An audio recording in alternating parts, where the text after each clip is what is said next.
This is bottled in 2023. This is bottled in 2021.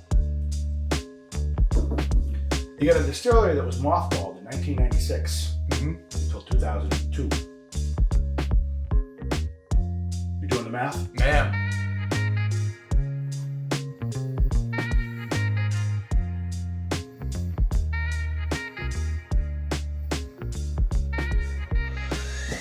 He's still bothered. That means you're making a label at your age. Yeah, I know. Yeah, the niece is gonna have to get over it. She still needs to get done. So, I mean, it's not bothering too much, but just enough to remind me that stop doing that. So, So happy Tuesday, man. Happy Tuesday. Yeah. Halloween's just around the corner. Yeah. In fact, very much around the corner. I just did a Halloween party. Yeah. Oh, it's a great time. This neighborhood rocks. Got pictures? What'd you go as? So I went actually as Stripes, the bad gremlin. Okay. Yep. And Amy went as the good gremlin. Cool. So, things went okay. I didn't eat after midnight. I was drinking after midnight. Well, I don't know, did that count or not? Wasn't it the good gremlin you can't feed after midnight? So then it becomes the bad gremlin? Right, exactly. But so you were already bad. I don't remember the. It's been a long time, dude. But no, I think any of them they can spawn. Okay. They can spawn again. All right. So, but yeah, that's a great question. It's been many years since I've seen the movie Gremlins. It's been many years. But this man, my neighbors put on every year a top-notch A+ Halloween bash. Rent the tent, heat the tent, food spread. There's not a person there not in an A+ costume. Cool. There's nobody there in standard clothing. If you're no one's just showing up. No one's just showing up. And it's just that they hit it out of the park every year. They pick a theme. This year's was scary movie theme. I don't know if Gremlins really kind of fall that category as fringy, but I think it was enough to get over the. Yeah. You know what I didn't want to do is edge. Again, I go through this every year. My wife and I go through this every year because they pick a theme, and immediately there's always something that comes right out. Like I'm not going to do that because there's going to be 4 of them. Because it's on everyone's mind. Exactly. So I try and think a little bit on the outskirts. Sure. To make sure that I'm the only gremlin there, only Stripes gremlin there. So, well, welcome to the cave. I'm Tom. I'm Derek. That's Derek.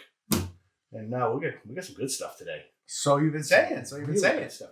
We actually might be drinking what may be the equivalent of a rare baseball card. Well, that's a good way to put it. It is, isn't it? Yeah. Yeah. So very excited. Mark had sent us in a sampling, the Glendronach. Yeah. We're going to get into that a little bit later. I'm looking at it right now. Looks interesting. I'm super excited.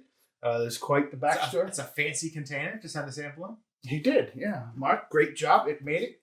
Survived the trip. You picked a good UPS driver. You taped it up really good. We'll see how much I got to fight that to get it open, but we'll get to that soon enough. I know you just wrapped up your volunteer thing. Yeah, so the window dresser event was really good. Had a lot of work on Thursday. We got a lot of progress. Then I showed up yesterday. We're almost finished. We packed up everything. I didn't have to show up today. It's great. Nice. But almost 200 window inserts were done over the weekend for the Concord area. That's awesome. Keep people's houses warm over the winter. It does get cold up here. It does. Yeah. I guess it's changing. So already had snow in Mount Washington. A couple times actually, but measurable snow. Yep. The auto road from Mount Washington is officially closed for the year. So no more driving to the top. The COG Railroad, which is the train that goes up the side of the mountain, actually had to rescue, I think it was 12, maybe 20 people. I saw it. Yeah. Headlights where a bunch of people got. So this happens all the time in the White Mountains. And I believe that these hikers came from Canada, which Mount Washington's not that far from Canada. Yep. And they come, and it's so beautiful at the base. Yes. It's a spring day, and they don't understand once they get to the top of the mountain, they are in a totally different climate world. And I guess they were in sweatpants and, obviously very unprepared. And the building up top is now closed for the season, other than the one guy that lives there year round, right? But I guess they were trying to get into the building, and it's obviously locked up. But the COG, which actually just finished their season, happened to be making their last run or their last day. And fortunately, they ended up bringing 12 people back to warm weather. Yeah. Yeah. Mount Washington's a crazy mountain. Yes. It's a crazy mountain. Did a little bit of traveling today. Yeah. Went down to Mass. Oh. Helped a couple of restaurants out. Picked up a few things. And I managed to get their Google machine and say, send me to a liquor store that I've never been to.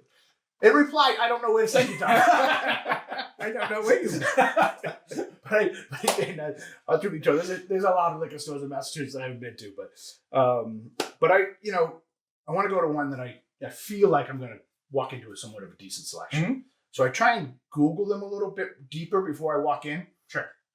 I'm the type of person, I don't like to walk into a store, and I know I don't have to do this, but if I walk into a liquor store, I'm going to walk out with something. It's more of a courtesy to me. Like, even if I come out disappointed, I'll buy something and I'll end up getting consumed anyway. So, but I do like to seek out a liquor store where I have a higher hit rate. Sure. So, in with no bottles, out with 4 bottles. So that was pretty good. Caught your interest. So we got 4 new to the cave, and I know one of them you're actually going to get really excited about, and a couple of ones we've never seen or had before. The one you're going to get excited about is we're big Kilhoman fans. Yes, definitely. So this is the Mackay, but this is the 2021 Cask Strength Edition. So I'm really excited because we don't get to try too many Cask Strength Kilhomans. I think we've only had one other Cask Strength Kilhoman out of all the Kilhomans we've had. I don't think I've ever been to a store that had Kilhoman. I've only ever experienced it through you. Yeah. But it's good. One of our favorites. This store had a lot of them. This store probably had, almost a dozen different facings of Kilhoman. That's a lot. Pretty impressed. Yeah. So obviously I'm excited to see this one here because this is Cask Strength. Let's see what Cask Strength really is on this.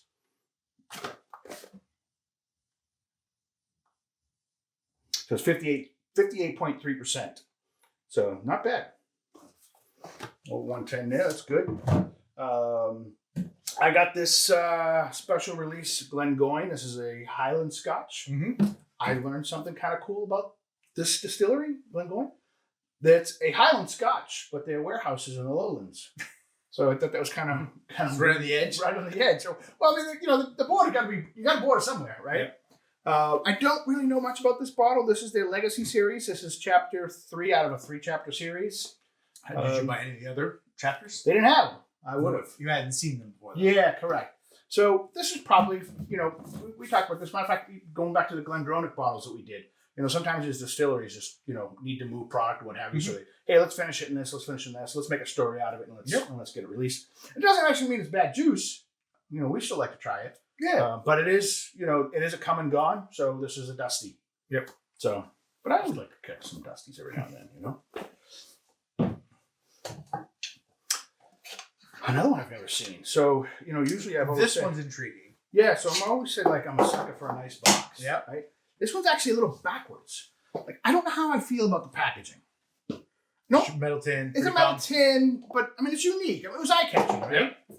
Yeah. But I really dig the bottle. Yeah, the bottle's pretty cool. Yeah. I like that. It's heavy. Never heard of this distillery before. This is called Kinglassy. It is a peated Scotch, 8-year, 50 ppm on the peated, so they call that heavy peated, and we do like that. So, just like I said, it caught my eye. Let's do it.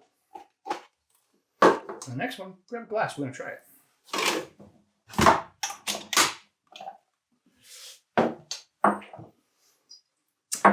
This is Westland. So this is an American malt. I enjoy a lot of the Westlands. I think Westland's doing some of the best American malt in America. They're out of right outside of Seattle. What did I say something? American malt in America. Yeah, that's fun. Yeah, you gonna call me wrong?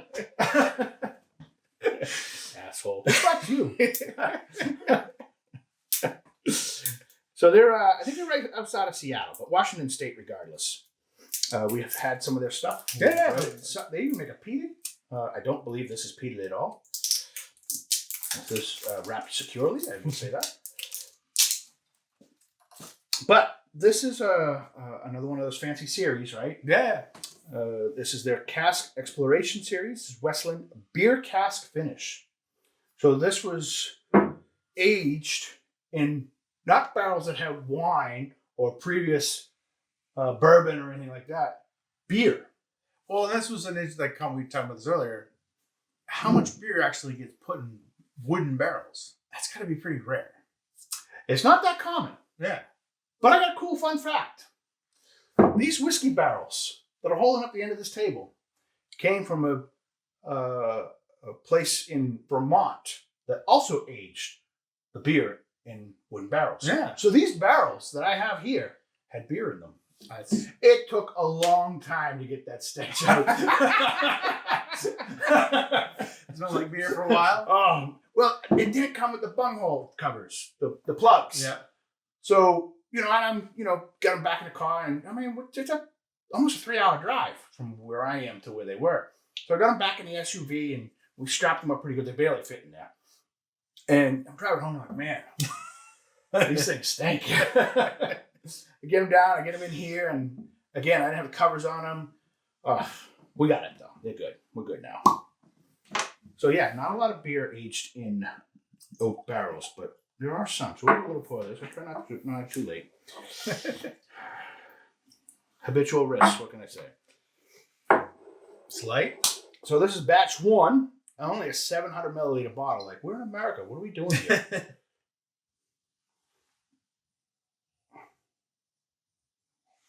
So, and I think it goes without saying, because this is, I don't know, we talked about what's a craft distillery. Mm-hmm. Maybe this is a big craft distillery, but I'm willing to bet that they're pulling their beer barrels from craft beer shops inside. It's very specialized. Right, so they're probably all local to the state of Washington. But this is, did they say the age on this? No.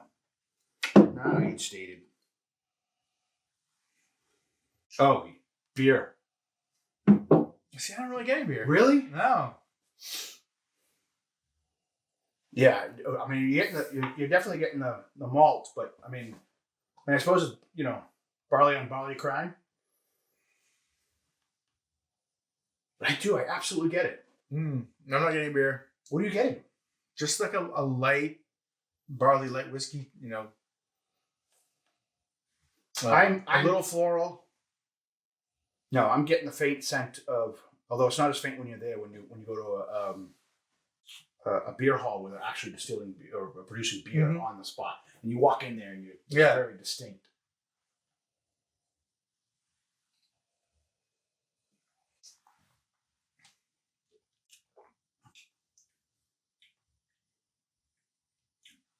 You can't tell me you're not getting beer on the finish. I get a little subtle finish, but I haven't drank beer in 12 years. That's fair. So I don't really, but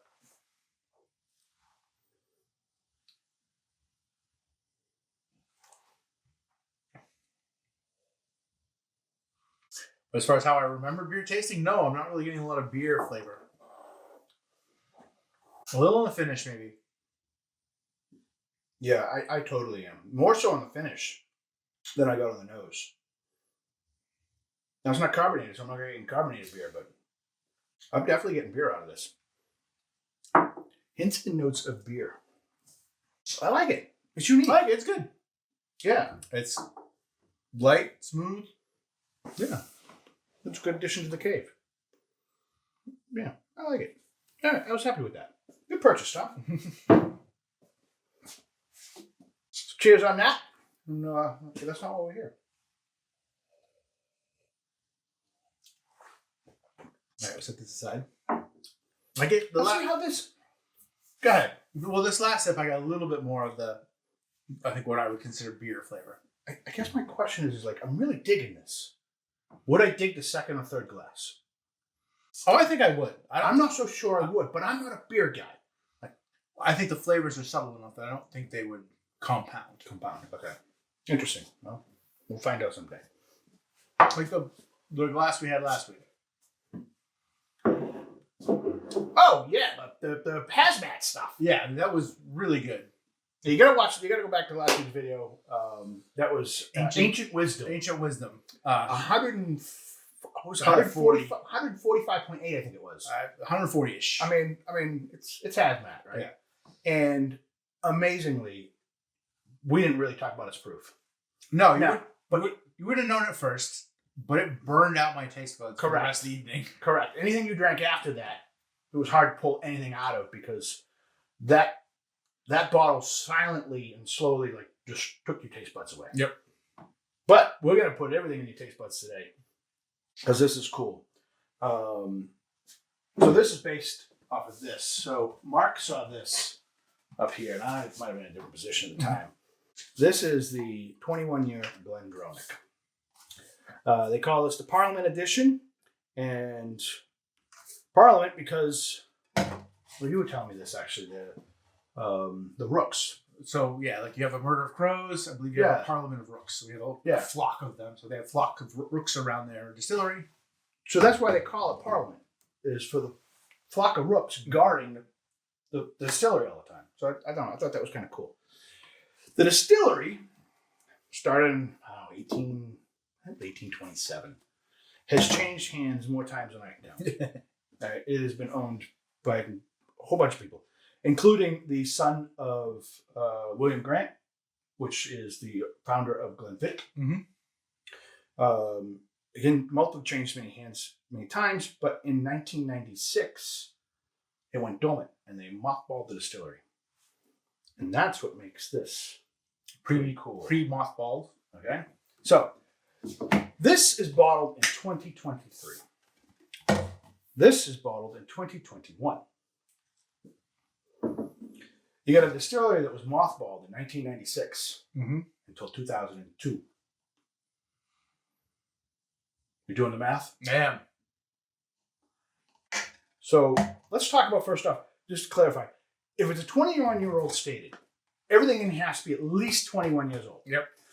They can't call it 20 unless the minimum was 20, but it could be all 50-year whiskey and they could still call it 21. Mm-hmm. So those are guidelines. It's got to be a minimum of 21 years old. But if it was bottled in 2021 and the distillery was mothballed since 1996, that means this has got to be at least 25-year whiskey. That's interesting, yeah. Yeah. And that's what I was referencing. Like, we could be drinking a baseball card. Yep. Right? So, and by the way, the company that took it out of mothball was Chivas. As in Chivas Regal. Mm-hmm. It has since been sold from them. Glendronach bought it. And as we talked about previously, Glendronach was taken over by Ford Brown. Yes. Brown Ford. One of the correct, yes. So like I said, this has been owned and operated by a lot of times. So I have a 21 that we're gonna try right now. Yep.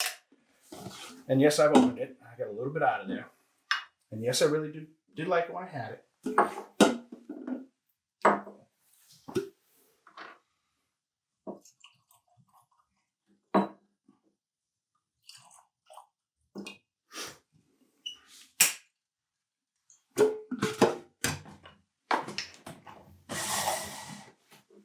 So they've always produced sherry finishes, Oloroso and PX sherry combos. Yep.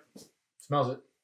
Absolutely. So, your classic dates, raisins, dark fruit, little molasses. Very rich.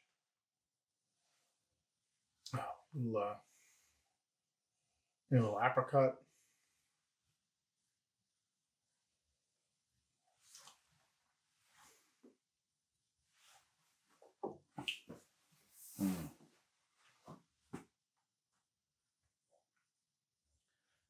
Very divine. Sweet, refined. Yeah. Super smooth. This is what you kind of expect for a 21-year-old sherry. One more fun fact for you. Mm-hmm. As I try and open this here, Mark. I hope this is really difficult and you make a fool of yourself. I got a secret weapon if needed, but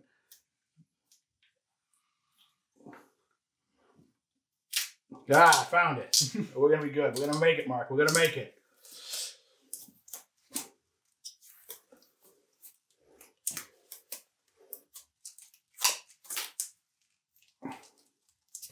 He has like a bottling facility at his own house. He sealed it somehow. Sealed, yeah. What? It's so sealed. What? Yeah. What's with the tape? I wasn't expecting this. I'm going to have to use this after all. But not for the reason I thought it was going to be. All right, so does Mark distill his own whiskey on the side? I guess so. Yeah. All right, so Mark obviously opened this bottle. I don't know if that's the only bottle he's ever had, or if he's had another one, or if he's got an unopened one. If you do have an unopened one, I don't know if I'd open it. Yeah. I don't know if I'd open it. I'll tell you the other reason why. Because the fact that you got whiskey here that was mothballed, right? And it's older than the age stated. And that's not going to happen with what we just had. Mm-hmm. But before Chivas bought the place, it was coal fire, not steam. So when they were distilling with coal, you get first off, it's labor intensive. It's more money. Somebody's got to go over and make sure it's fine tuned on a routine basis. That's what makes it labor intensive. Mm. You get hot pockets, right? And hot pockets can char certain aspects of the whiskey in its process, compared to when Chivas took it over, went to steam like everybody else uses, where it's a lot less labor intensive, it's consistent, and creates a more consistent whiskey. Yep. So this distillery was the last to use coal. Oh. So not only were you drinking whiskey that was mothballed and is older than it's stated, but it's the last to be from a coal-fired distillery. Right. Also, the process is then different, right? So this won't ever exist in this particular fashion again. Again, it's done. Nobody's going back to coal. Yeah. So if you do have an unopened one, I don't know if I would open it, but we get to experience it right here today.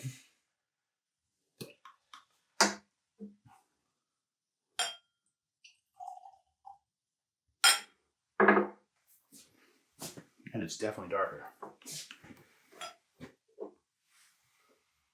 Oh, yeah.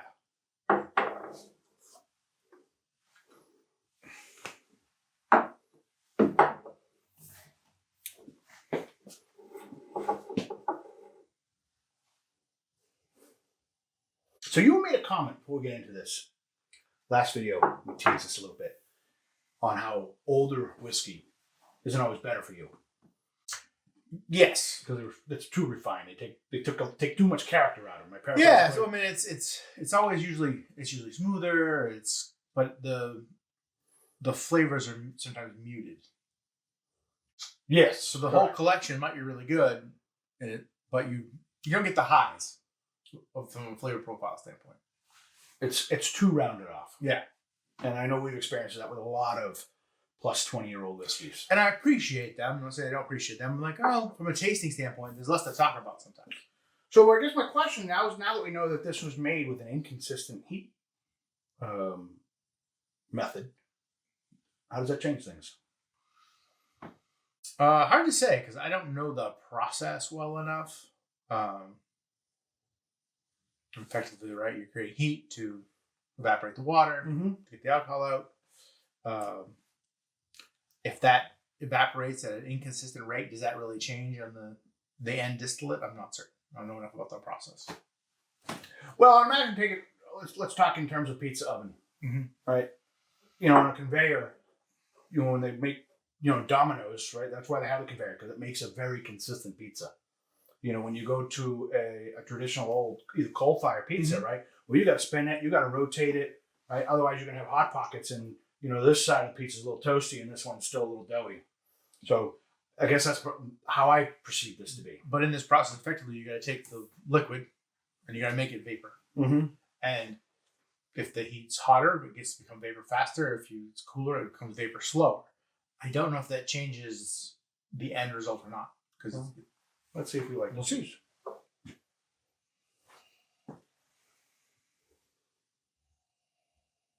I would say his nose is subtler. It's subtler, yes. I think there's less going on in the nose. Similar profile. This is a little bit more fruit poppy. Yep. This is sweeter. Yeah. This is more dark. More homogenous too. It's like one Yes. scent. Yes. There's more going on with this one.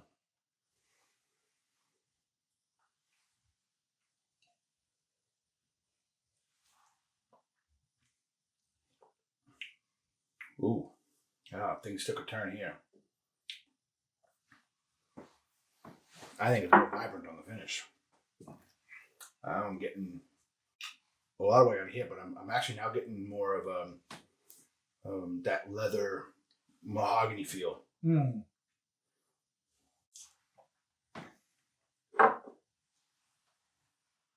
This is more complete. Really? I think just like it's kind of one experience. So that's interesting because I was getting prepared that it would be less complete because of the coal. But I think potentially the age. Yeah. Yeah, it's just solidified it into kind of one. It doesn't have like a little bit of this and a little bit of that. It's just kind of one note.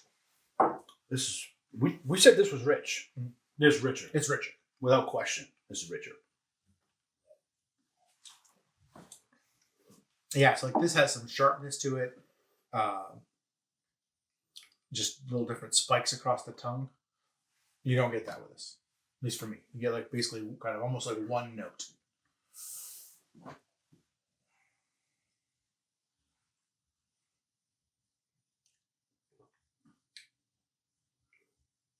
Yeah, I didn't like the way you use sharpness, but I can't argue with you. I mean, you're drinking a 21-year-old Scotch. Well, it's nothing sharp about it. It's comparative. Yeah. But this is, it's just thick and rich. And, Yeah. This would also be like, I cut myself. No.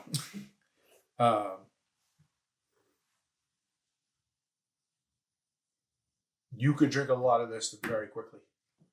Yeah. You wouldn't notice it. Yeah. You'd just be like, sip. And all of a sudden, you're pounding through the bottle before you realize what's going on.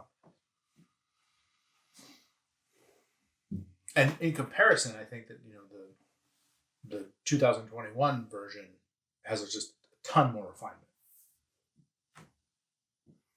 We don't exactly know why. Could be age. Sure. Could be a different process. Yeah. And clear, I think they're both really, really refined, but in comparison.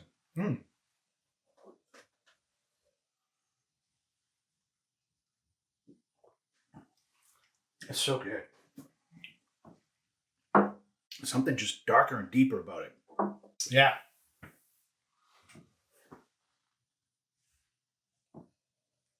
Well, thank you, Mark. Hell yeah. They're both really good, though. All right, so we're going to rate this one. Okay. All right.